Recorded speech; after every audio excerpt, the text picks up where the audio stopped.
Hello, my lovely viewers, and welcome to this special bonus VOD for A Romantic Ace. This is Chapter 5 of Choices the Royal Romance Book 2. This is the diamond scene with Drake, where we are going to accept his offer for dinner this time.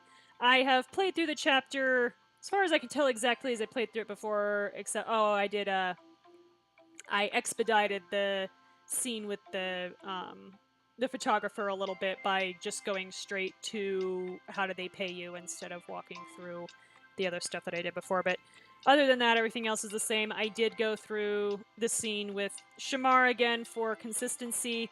Picked up another little thing there that I missed the first time while I was putting my foot in my mouth.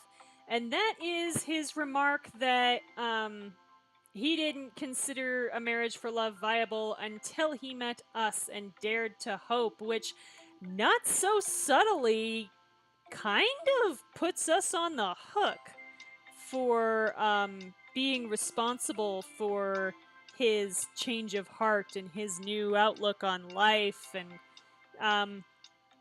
is kind of manipulative, honestly, with its nonsense of I believe in love now because of you and you can't leave me. My dude. So many parts, as we addressed in the actual stream video, of the relationships in this book are problematic. Everybody's got something that they need to work on some level. Several of them more than others, and this is the book where Shamar's lack of a spine in the first place is really coming back to bite him in the butt. So, but in the interests of seeing if Drake will tell us anything more about Savannah, we're going to pursue this. So we've just gotten back from the grotto.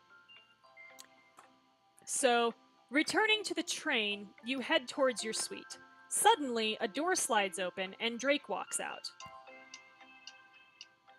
Roth. I guess he's surprised. I don't know. Oh, hey Drake. We totally, like, my hair's not wet, my mascara's not running. No, I haven't been anywhere untoward. I mean, he probably knows. He's Drake, or he's Shamar's friend. He probably knows where we've been. He probably assumes we've done things that we haven't done, because I did also in this version still break the house rule of kissing the prince. I did not do that. So, yeah. Where are you going this late? To get a real meal? I don't know about you, but I don't get fancy food. That stuff was designed to impress my eyes, not actually feed me. You're welcome to join me to whatever place I find, but be warned, after tonight, I'm in the mood for something with a Michelin rating of 0. Okay, well, as long as the health code rating is above that, we're fine. If that doesn't bother you, then I can promise a full stomach and decent conversation. Are you buying? Please say you're buying. You mean you'll actually tell me more about yourself? Whatever secrets that have made it this far, sure. Will they let me change clothes before I go? Because I kind of don't want to show up in this dress. Let's see if it'll let me change clothes. It might not. Yeah, looks like the closet is still locked. Okay. We have to show up in our fancy dress. Okay, go to dinner with Drake? I'd love to, for 16 diamonds.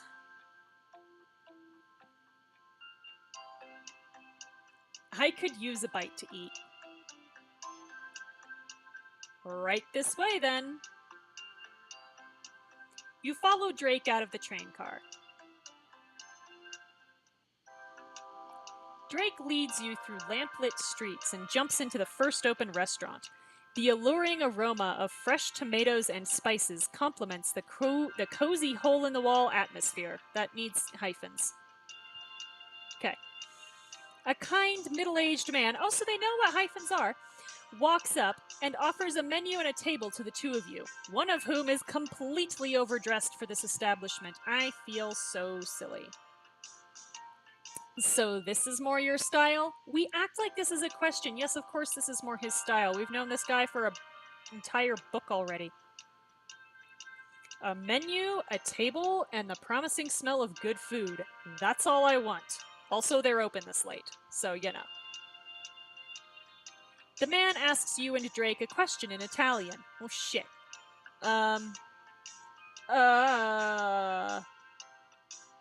Didn't think through your plan, did you? I mean, if we're in any kind of touristy area, there's a good chance that the waiter does speak English if you ask. So let's find out. No, I've got this. You've been hanging around the Royals long enough. You really gonna tell me you haven't picked anything up? Drake turns to the man. Spaghetti and pizza. Oh, God. Oh, Drake, why are you so American? Oh. The man smiles and nods, so this probably happens more often than, like, we want to think. The man smiles and nods, then disappears into the kitchen. Drake, we can say, nice one, you forgot the lasagna, or that's the only Italian you know? Oh, let's tease him a little bit. Drake, you forgot the lasagna. You're right, my vocabulary's too limited. I'm disappointed in you. We'll just have to make do. So, do you do this often? Of course not, he forgot the lasagna. This isn't my first time going rogue. When you follow Shamar around, you end up in foreign lands pretty often, and you don't know any more Italian than this. It's literally a neighboring country. Come on. Although it doesn't necessarily mean anything in Europe. And in fancy parties with too fancy food. All the time. Well, we can say, did Shamar ever sneak out with you, or now you've got me for company? Let's not bring up Shamar because he just, like, tried to give us a pearl but also keep us as his side chick. So, yeah, no. Now you've got me for company. Huh, that means more pressure not to make myself look like a fool. Too late. You could never not make yourself look like a fool to me. This is a damn fact. Gee, thanks, Roth. Hey, you don't have to worry about looking like a fool if you already are one. The waiter delivers a mozzarella pizza and 2 bowls of peppered spaghetti carbonara to your table. Drake smiles and nods to him. He returns the smile before leaving you two alone. He's like, oh god, Americans. At least they can read numbers.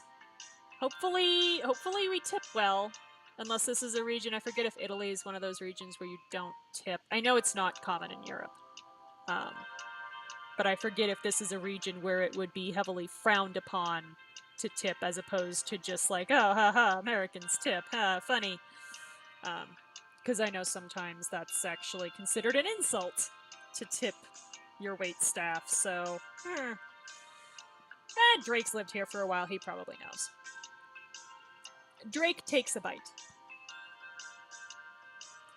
That's exactly what I needed. Simple, delicious, and filling. You roll your fork into the hot spaghetti. That is good. At least we're wearing red, so we can't really stain this outfit. You can always trust me to find the right food. Can I, Drake? Can I trust you? I still think you caused this whole thing. So, we can say, is that your superpower, or is this a secret date? Let's not go there with the date thing. We're already cheating in one direction. Let's not go for multiples here. Like, stringing Hannah along is already bad enough, so... Is that your superpower? You know, if I can't have super strength, I'll take an uncanny sense for finding great meals. It's a practical power. Drake wipes a streak of pasta sauce from his face. Hey, I just realized something. We didn't have to dodge any palace security guards to get out here. Do they just let you come and go as you please? Well, we didn't have to dodge any palace security guards to get out to see Shamar either, so I don't know why we're remarking on this now.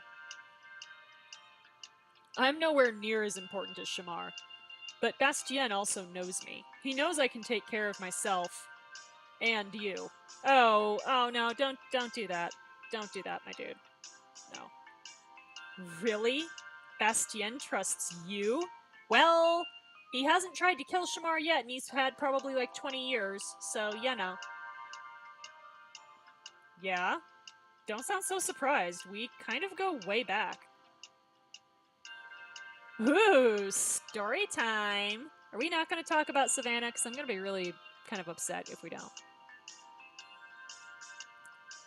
I didn't mean for this to turn into some sharing circle. Hey, you promised good conversation, dude. Don't you back out on this. Too late. You already tipped your hand. You're usually much more careful than this, Drake. What is it about tonight that has me in a sharing mood? I don't know, Drake, are you drunk? Maybe the company? Drake hides a smile. Oh, God. Ugh. Okay. I want to give you a hard time, Roth, but the truth is I'm just so damned glad to spend some time with you away from that circus. Oh, dude. Okay. Drake? So I'll tell you. Bastien was my father's junior agent in the King's Guard, so I'd see him around pretty often. Ah, yeah, I kind of wondered how Bastien got into the roles after your dad died, so alright, that makes sense. Bastien didn't have any family at court, so he'd join us for dinner. He'd even watch me and Savannah sometimes when we were younger. Ooh, yes, we're working around his sister, okay. That's cute. How was he as a babysitter? Surprisingly lenient. The opposite of how he is while on duty. He'd let us eat chocolate chip cookies and watch cartoons all night. Alright. Aww. He and my father were close. I think after my father died on duty, Bastien took it upon himself to look out for me. Uh-oh, we got the sad music going. Okay. Oh, I'm sorry. It was hard, but I got through it. Oh, God. Okay. Tell me more about, we can say, your father or Bastien. We are kind of slowly trying to work around to Savannah here, so let's keep it on his family. Tell me more about your father. We hear about everybody else's dead parents except for Maxwell and Bertrand's. By that I mean we hear about Shamar's. Tough, honest, with a firm but fair way of handling things.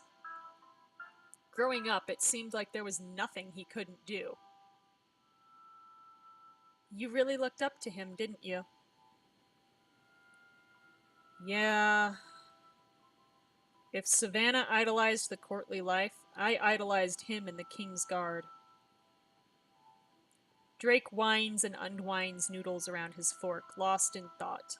Aww. So yeah, Dad died. Mom eventually went back to the US. She was struggling. Bastien was as present as he could be, but his duties kept him busy. Why didn't you go back with your parents? You were like 10 when your dad died or something, weren't you? Like, you were pretty young. So, huh. I stayed at court with Savannah. Shamar's family kind of took us in. I'm sorry, this is so weird that if they were underage, which it does kind of seem like they were, um, that Drake and Savannah didn't go with their mom back to the States. Because, like, unless they were at, like, the age of emancipation in Cordonia, meaning that the age of emancipation in Cordonia is really young, they really shouldn't have had a choice. So, yeah, I don't know. It would make more sense if Mom was dead, because then you could just wave it off as, oh, they had no more living relatives. But no, if Mom's alive and in the States, this just got another level of confusing. I don't know if they had like multiple writers on this one or different writers on this one than they had on book one, but they are having some continuity issues here, and I'm confused. Huh.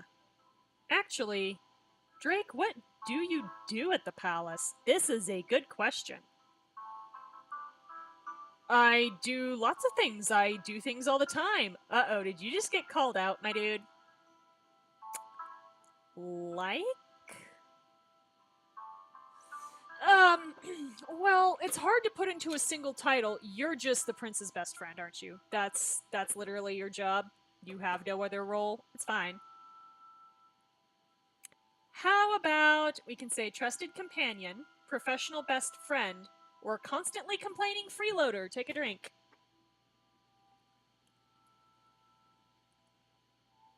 Because that was judgy as hell. I don't know. Shamar really does seem to trust him. So how about trusted companion? Kind of makes me sound like Shamar's dog. You would complain no matter what we called you, Drake, so it doesn't matter. That wasn't how I meant it, but don't dodge the question. Really, what does it matter? Come on! I want to know what you do on an average day. It's not all sulking at nobles' parties, is it? If that's all there was to it, I know you. You would have left a long time ago. Do we know him, though? Do we really? I still think he's the one who set up the photographers, so... I know we're all on the track of, oh, this is a noble lady, and, but, no, I'm not going with this. I'm not going with this. Ow! I did leave for a while. Really? When I got older, I thought it was time to make it on my own. I went to college. You didn't want to join the Kingsguard? Well, no, not if that's what killed his dad. If he was smart. They're experienced security agents. I would have had to cut my teeth protecting some stuck-up nobles first. Ugh, there is that. I decided to build a life away from court. Shamar and I started to drift apart. I was finally living in the outside world, and he was busier than ever being introduced at court. What happened? Well, there was an assassination attempt on the royal family, including Shamar. Woo!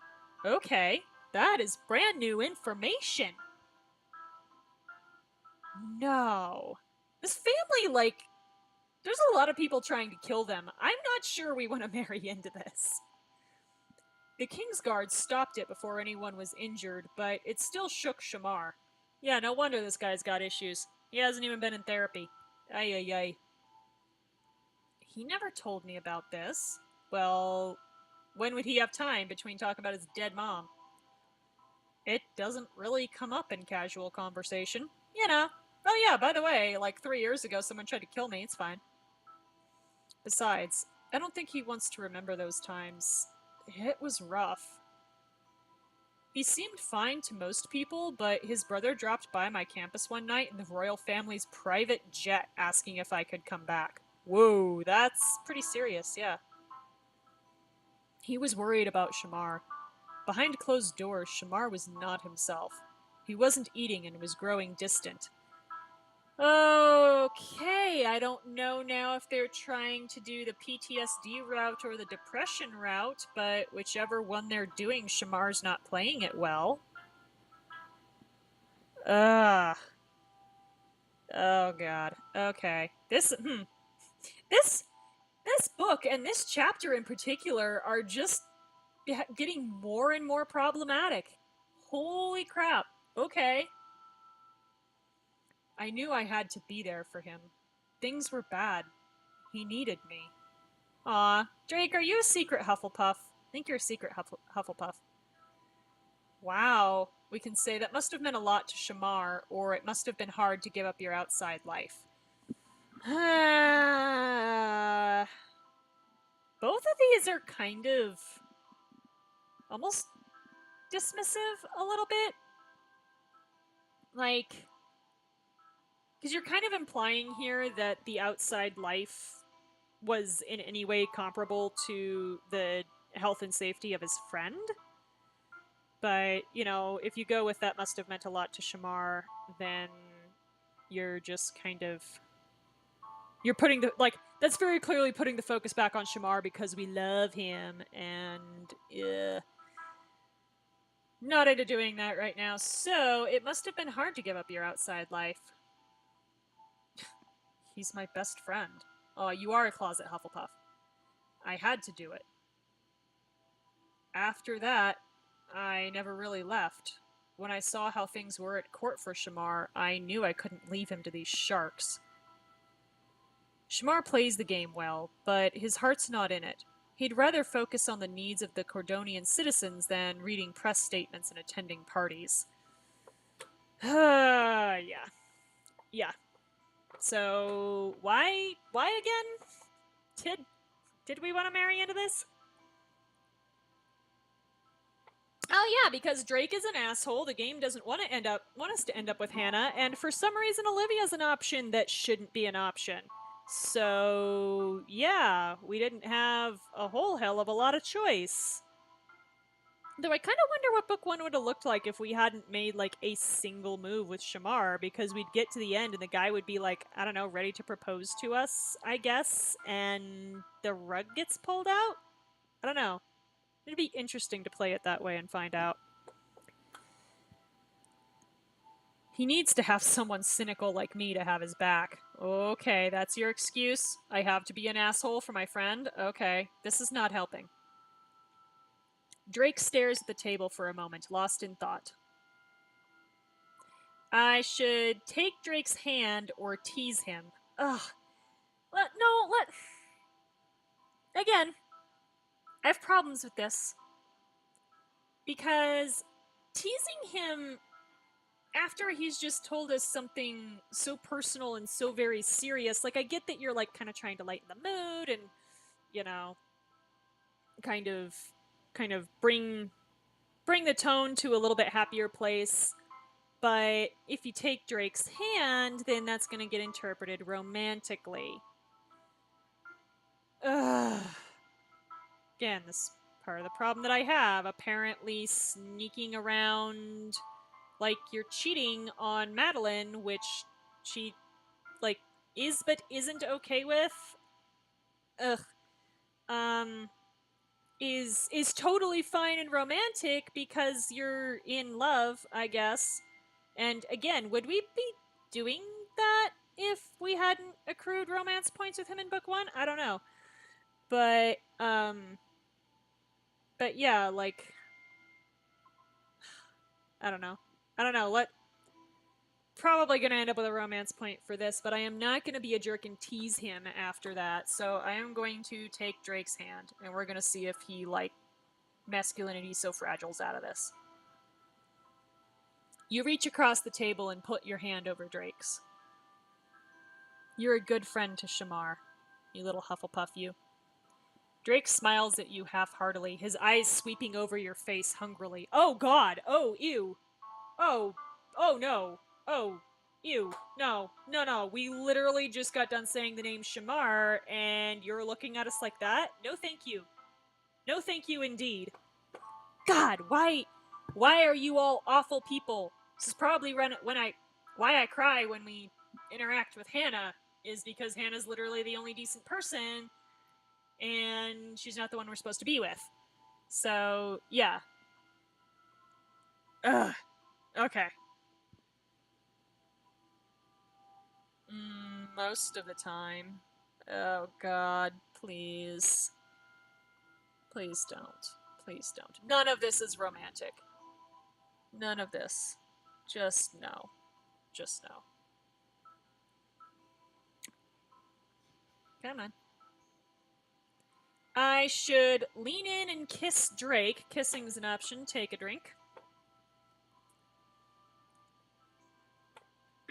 Or take another pizza slice. We're already cheating once.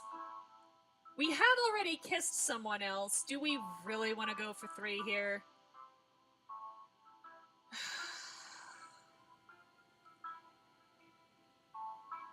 For the record, the reason I'm even considering this is that we're already in so deep anyway that it kinda doesn't matter. Because apparently we're just going to become awful like everyone else in Cordonia.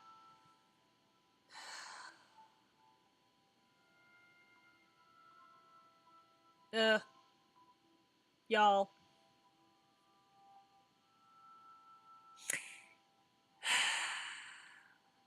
He's clearly not going to tell us about Savannah, is he?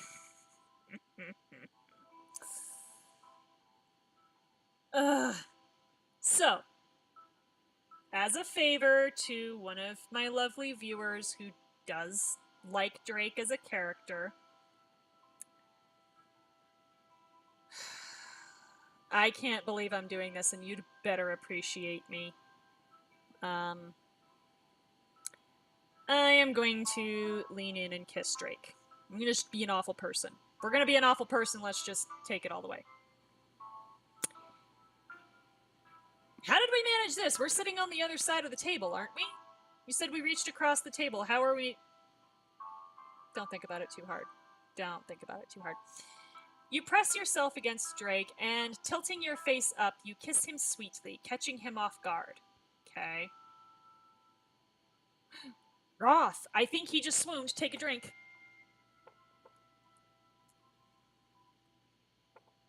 I think that's a swoon. You reach out and touch his cheek, then grip his neck, pulling him closer for a deeper, more passionate kiss. Wow, we just go for the gusto, don't we? Okay. We're happy about it, I guess. That's cool. You're full of surprises tonight. Yeah, ain't I, though?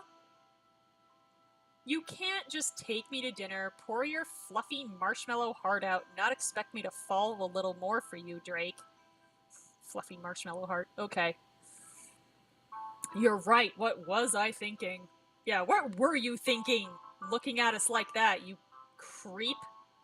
God. Ugh.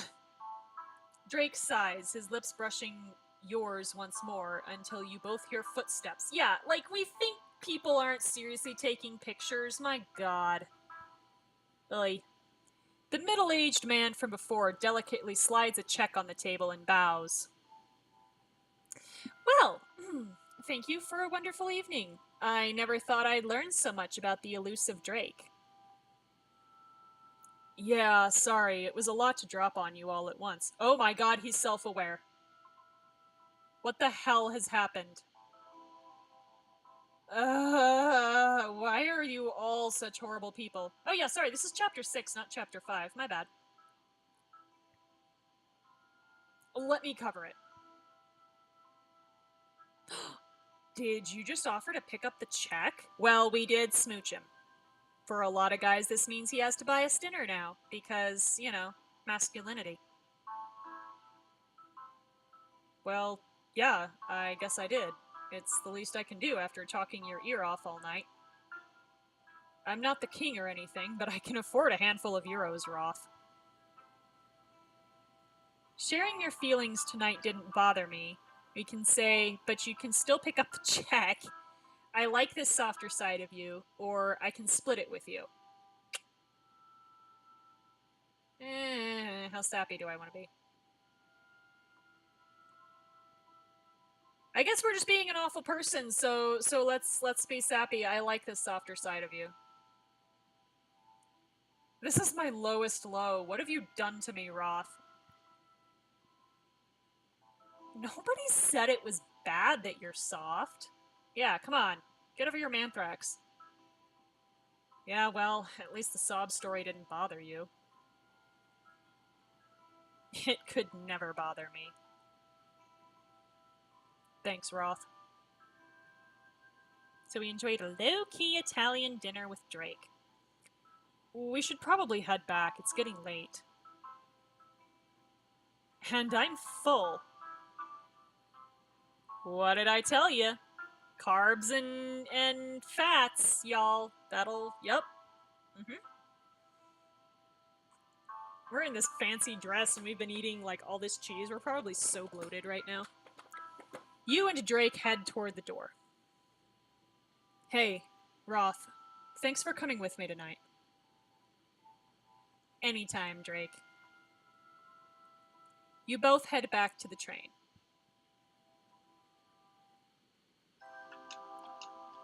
All right, so now we're back to where we left off before. So I am going to stop this video here. You can enjoy this. This will stay as part of the official canon. So this is added on to the stuff that we did in the live stream. And so once again, I will be back on Monday night, same time, same place, over at 7 p.m. Central on twitch.tv/aromanticace. And until then, catch you later.